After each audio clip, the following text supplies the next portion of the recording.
बातमीला सत्याचा आधार म्हणजेच निर्भीड विचार। शहादा तालुक्यातील असलोद ग्रामपंचायत व ग्रामसेवकांच्या मनमानी कारभारासह भ्रष्टाचाराची चौकशी करून कायदेशीर कारवाई करण्यात यावी या मागणीसाठी प्रातिनिधिक स्वरूपात 3 ग्रामस्थ शहादा पंचायत समिती कार्यालयाबाहेर गत 2 दिवसांपासून आमरण उपोषणाला बसले आहे। उपोषणस्थळी 2 दिवसांत माजी आमदारांसह विविध पक्षीय पदाधिकारी व कार्यकर्त्यांनी भेट देऊन चर्चा केली आहे, मात्र अद्याप यावर कोणताही तोडगा निघाला नाही। राधेश्याम दौलत मराठे, दिनेश नथू पाटील, वेडू शामराव पाटील हे आमरण उपोषण आंदोलन करत आहे।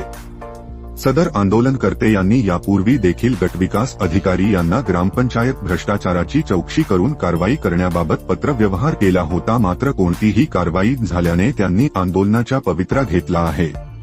आपल्या निवेदनात असलो ग्रामपंचायतमध्ये झालेल्या विविध मुद्द्यांवरील भ्रष्टाचाराची चौकशी करण्याची मागणी करण्यात आली असून जोपर्यंत सखोल चौकशी करून व आम्हास चौकशीमध्ये समाविष्ट करून समाधानकारक चौकशी करून दोषींवर कार्यवाही केली जात नाही तोपर्यंत आंदोलन स्थगित करणार नाही असा इशारा त्यांनी दिला आहे।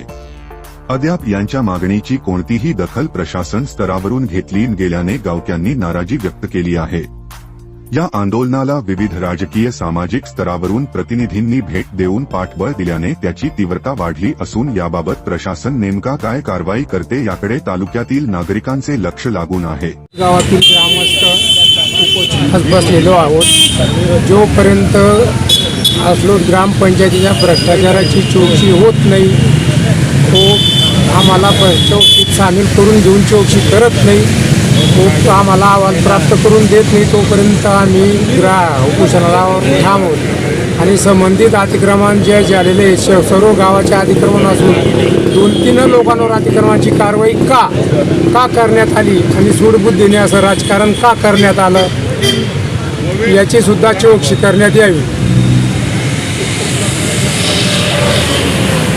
12/2023 रोजी पंचायत समितीच्या गेट समोर आम्ही या ठिकाणी मंडप घालून या ठिकाणी आमरण उपोषण करीत आहोत।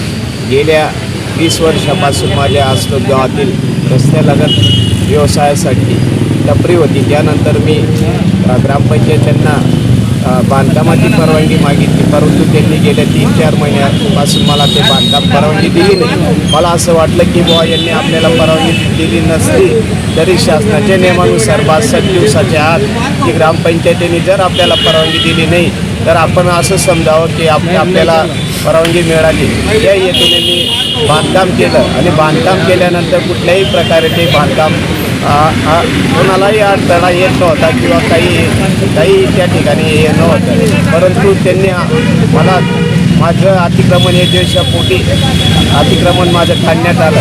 वास्तविक पाहता दोघा साईडला पक्के बांधकाम आहेत, दुकाने आहेत, त्यांना नोटीस न देता फक्त मला व्यक्तिशः आणि माझ्या बाजूच्या दुकानदारांना नोटीस देऊन ते अतिक्रमण येत्या 10/12/2023 रोजी ते अतिक्रमण JCB लावून आणि पोलीस बंदोबस्त लावून ते बांधकाम पाडण्यात आलेले असून त्याबद्दल महाशय गटविकास अधिकारी यांनी संबंधित चौकशी करून माझ्या या उदरनिर्वाहासाठी त्यांनी मला सहकार्य करावं व मला त्या जागेची बांधकाम करण्यात आलेल्या जागेची भरपाई देण्यात यावी अशी मी विनंती करतो। बातमीला सत्याचा आधार म्हणजेच निर्भीड विचार।